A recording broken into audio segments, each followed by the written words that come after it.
Good afternoon, my dear panelists. But before I present my study this afternoon, I would like to show you this short video clip.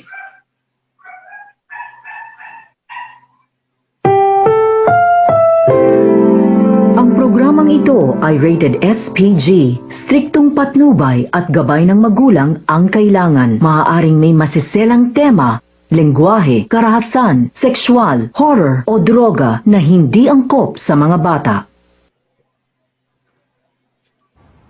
You swear you don't want anything more from me other than sex? You swear you don't want anything more from me? No relationship, no emotions, just sex. Whatever happens, we stay friends. Swear. Swear. Swear. Good afternoon, my dear panelists. I am Christian A. Siminiano, and I would like to propose my thesis study entitled No Emotions, Just Sex, Demystifying the Phenomenon of Friends with Benefits Relationships, or FWBRs. Who among you here have watched the following movies already? Friends with Benefits, No Strings Attached, Friends with Benefits, Sid and Aya, Just a Stranger, and of course, X with Benefits. I know that these movies sound familiar, so let's find out. According to Uhano Batangan 2012, one of the challenges faced by the Filipino adolescents involves interpersonal relationship. Adolescent stage is a period for Filipino adolescents to explore their intimate and sexual relationships, and it is considered or defined in local terms as pagbibinata or pagdadalaga, or we call it in Bicol term as hobbiness. Filipino adolescents, on the other hand, according to World Health Organization, is actually 10 to 20 years old. But according to, or in our existing law in the Philippines, specifically the Youth Nation Building Act of 1995, or RA 8044, the age range of Filipino adolescents is actually 15 to 30 years old. So, Friends with Benefits relationship, or the FWBRs, is a type of interpersonal relationship which includes sexual activities between friends, but excludes romantic relationship, commitment, or emotional ties among adolescents, and that's according to the recent study of Bercasio, Haig, and Regnim 2017. In Sikolohiyang Pilipino, or in Filipino psychology, so pakikisama is an interpersonal relationship, which literally means to go along with each other in order to maintain smooth interpersonal relations among peers. So the question now is, what makes FWBRs different from casual sexual encounters, just like one-night stand, booty call, and hooking up? So the main difference between these two is the following. For Friends with Benefits relationship, it considers someone as a friend or more frequent when it comes to sexual encounters. While in casual sexual encounter, just like one-night stand, booty call, hooking up, it could be a friend's friend or stranger, but less frequent when it comes to sexual encounters. And that's the main difference between FWBRs and casual sexual encounters. So I came up with this statement of the problems rather. So for the study one, what is the conceptual definition of Filipino adolescents on Friends with Benefits relationships, or FWBRs? How do Filipino adolescents describe FWBRs? What is the percentage of Filipino adolescents engaging in Friends with Benefits relationships? And that's for my study one. How about for the study two? So number one, what are the psychological factors that lead Filipino adolescents to engage in FWBRs? What are the psychological consequences involved in Friends with Benefits relationships? and what is the attachment style of Filipino adolescents engaging in FWBRs. And that's for my study 2. Study 3, what is the implication of applying a person-centered approach, or what we call the PCA, among Filipino adolescents engaging in friends with benefits relationship in terms of counseling skills and techniques and expressive therapy, specifically the art therapy. So in this present study, I was able to identify the following beneficiaries of the study, but I will just focus on this 3 since I have stated these things in my paper already. Okay, so of course, as for the Filipino adolescents, this present study will help to foster their interpersonal relationship, considering the fact that adolescent stage is a period for them for experimentation and risk-taking. Then for those who are previously engaged and currently engaging in FWBRs, they will be more aware of the possible psychological consequences involved in this type of relationship, such as depression, STIs, HIV, or age, unplanned pregnancy, etc. Then, most importantly, this study will serve as their voice, knowing that this is really taboo in society, particularly in the Philippines. Then for the parents and guardian naman, they will be informed about adolescent stage as a critical period for their son or daughter. I guess sex education should really start at home. Then for the Department of Education, then Commission on Higher Education, I guess whatever results that this study will find out, there should be a need to revisit perhaps the curriculum as well as the most essential learning competencies, especially in dealing with sex education, particularly in the Philippines.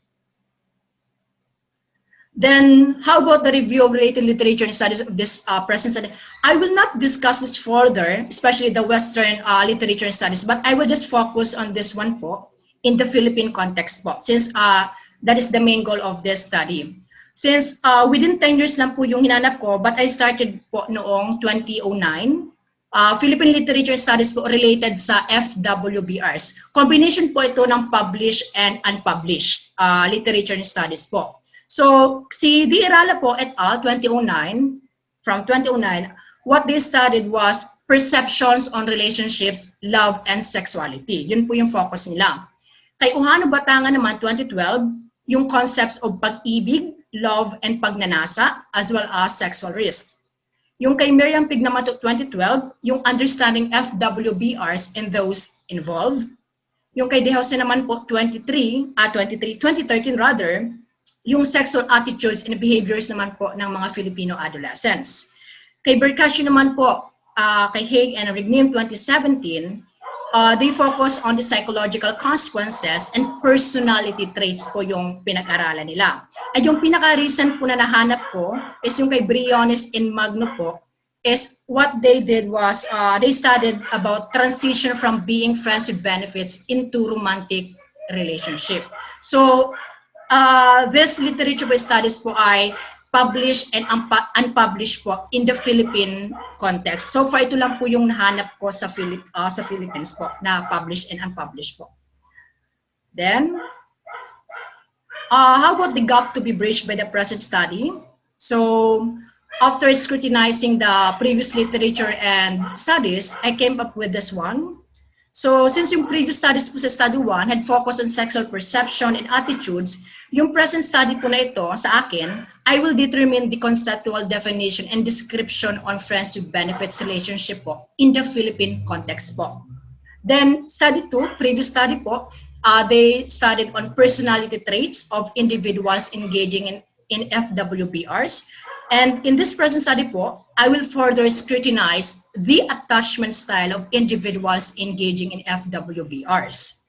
Then, previous study po, sa study 3, they had employed several approaches and expressive therapies from other areas of field, pero hindi po sa FWBRs po yung in-apply po yung mga several approaches and expressive therapies. Pero sa study ko pong ito, sa recent study ko po is, I will focus on person-centered approach and expressive art therapy only po and its implications sa FWBRs po. Then, This one po, in this slide, I would like to show you the person-centered approach in the process of counseling and qualitative interviews. So if we going to analyze po, dalawa pong konteksto ang gagamitan po natin dito ng PCA. Pero sa akin po is in the context of research. In this present study of FWBRs po, I will employ the PCA in the context of research. I have explained this already po in my paper, but to give you a brief explanation about this one po, in counseling, the client will seek help from the counselor regarding his or her concern. But in the context of research po, the researcher will approach the participant to talk and share openly about the existing phenomena or issue in the society. Then as for the expressive arts therapy naman po, if you notice in counseling, expressive therapy may be given po if necessary for intervention. Then lastly po, for the research context naman, the expressive arts therapy po is being utilized by the researcher to maintain the validity and reliability of the qualitative interview. So yun po yung gagamitan ko po ng PCA dito po sa study ko po in the context of research. Then, so however, these three conditions po are necessary in employing person-centered approach either in the context of counseling or qualitative interviews. This according po in the study of Sandvik and McCormack 2018. So if I were to interview my participants, I should possess these three conditions in order to really demystify the phenomenon of FWBRs. Then the most important aspect in employing a person-centered approach is being reflexive. And that's according pa rin po kay Sandvik and McCormack 2018. So para daw po ma-apply yung person-centered approach in the context of qualitative interviews, particularly in research, so a researcher should be reflexive. So how about po sa theoretical framework? As for the theoretical framework po, we can see the multiple theories that are associated with friendship benefits relationship, which include the psychosexual theory of Sigmund Freud, attachment theory of John Bowlby, and psychosocial theory of Erik Erikson. In psychosexual theory po, Sigmund Freud believes that our actions are always driven by what we call libido. And in attachment theory naman po, John Bowlby believes that attachment style is a lasting psychological relationship between human beings. Then in psychosocial theory, Erik Erikson believes that our actions are driven by certain events or our environment. And adolescent stage, therefore, is really a critical stage in human development. I guess by integrating these theories, we will have a thorough understanding about FWBRs, and we will be able to employ person-centered approach as a research technique or method po in this study. Then this is how I conceptualize my study po on FWBRs po in the Philippine context. I will not discuss this po further sa conceptual framework ko po.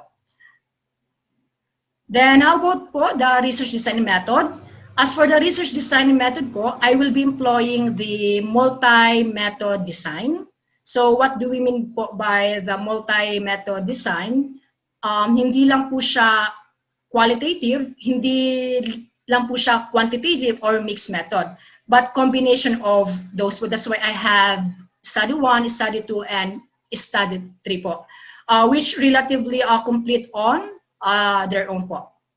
Then, why would I employ this method? Because this method is used to explore sensitive and complex issues in the society, particularly po yung friends with benefits relationship po, that is considered as taboo in the society. Then, to simplify for the chapter 3, research design and methodology, I have made this log frame po. Though I have explained this already po in my paper, particularly when it comes to the procedure po sa samplings and ethical considerations. So, if you notice po, yung subsection, research design, method, respondents, participants, instruments, procedures, samplings, data analysis, ethical considerations, ito po yung mga gagawin ko for the study 1. And I have stated this already po in my paper po. I will not elaborate this one po. Then, note lang po, person-centered approach for the PCA and expressive art therapy will be employed for validity and reliability of the in-depth interview and not for psychotherapy or counseling po. that I have used in my paper. And that is my proposed study entitled No Emotions, Just Sex, Demystifying the Phenomenon of Friends with Benefits Relationship, or FWBRs. Good afternoon.